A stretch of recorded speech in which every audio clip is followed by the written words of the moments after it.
Fiilin ikinci sari zaman forması keçmiş sari zaman formasıdır. İngilis dilində tərcüməsi simple past və yaxud da ki past simple'dır. Keçmiş sari zaman forması iki yolla düzəlir. Qaydalı yolla və qaydasız yolla. Qaydalı yol o deməkdir ki, yəni id şəkilçisinin köməyi ilə tərcüməsi d, di, du, dü.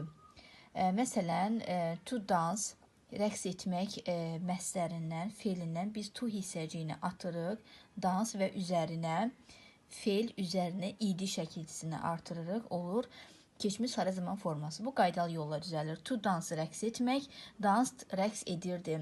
To play oynamaq, played oynayırdı. Qaydasız yolla düzələn keçmiş sari zaman feilləri isə yəni bunun heç bir izahı yoxdur. Bunu yalnız siz əzbərləməlisiniz, öyrənməlisiniz. Məsələn, to go getmək, kökündən dəyişərək yeni bir söz yaranır. Went getdi. To eat yemək, ate yedi. To write yazmaq, wrote yazdı. Bunlar artıq sizin öz ixtiyarınızdadır. Əzbərləməlisiniz ki, bu cür testlər, çalışmalar önünüzə çıxanda öhdəsindən gələ biləsiniz. Keçmiş sari zaman feillərinin sualı və inkarı dil köməkçi feilinin köməyi ilə düzəlir. Məsələn, birinci sual formasından başlayaq. I went, mən getdim. Sual verək.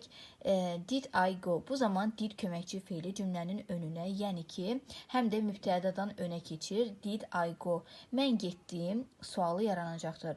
Bu zaman əsas feil olan go feili öz ilkin formasına qayıdacaq. Yəni biz burada did I went deyə bilmərik. Çünki artıq keçmiş zamanı bildirən bir göstəricimiz var. Bu da artıq diddir. Jane went, Jane getdi. Did Jane go? Jane getdi. Görürsünüz, go öz formasına qayıtdı. Həmçinin burada they danced, onlar rəqs edirdilər. Did they dance? Onlar rəqs edirdilər.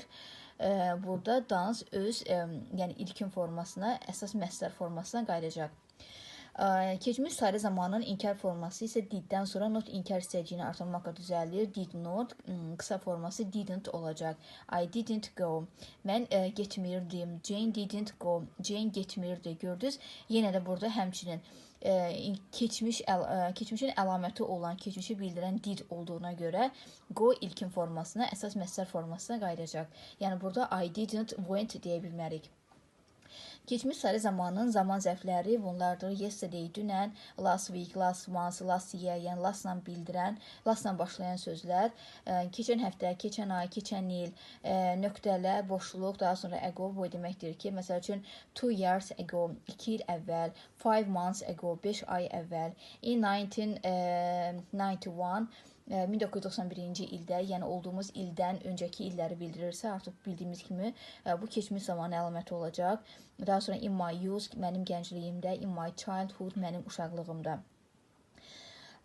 Yox, əgər cümlənin xəbəri, hərəkət bildirən feillər də yox, cümlənin xəbəri to be ilə ifadə olunubsa, bu zaman sualda was, were, inkar da həmçinin was word-dən istifadə edirik və necə istifadə edirik. Məsələn, baxın birinci nümunəyə. Kate was excited. Bu təsdiq cümlədir və burada xəbər hansıdır? Was excited. Kate cümlənin mübtədası, was excited cümlənin xəbərdir. Və gördüyünüz kimi xəbər to be ilə ifadə olunubdur. To be-nin keçmiş forması da was və were-dür. Kate üçüncü şəxsin təki olduğuna görə üçüncü şəxsin təkində biz was-dan istifadə edirik. Was excited. Burada yəni heç bir hərəkət bildirən bir şey yoxdur da. Kate çox həyəcanlı idi. His həyəcan bildirir, heç bir hərəkət bildirmir. Hərəkətlə bağlı burada heç nə olmadığına görə xəbər to be ilə ifadə olunub. Kate was excited. Bu cümlənin sualında to be, yəni ki was keçəcək mübtədadan önə, Kate-dən önə keçdi və köməkçi feil cümlənin əvvəlində, əsas feil isə cümlənin sonunda işlənəcək və aralarına mübtəda daxil olacaq. Kate was excited. Biz burada, məsəl üçün, did Kate excited deyə bilmərik. Çünki yəni cümlənin xəbəri hərəkət bildirən sözlə yox, to be ilə ifadə olunub.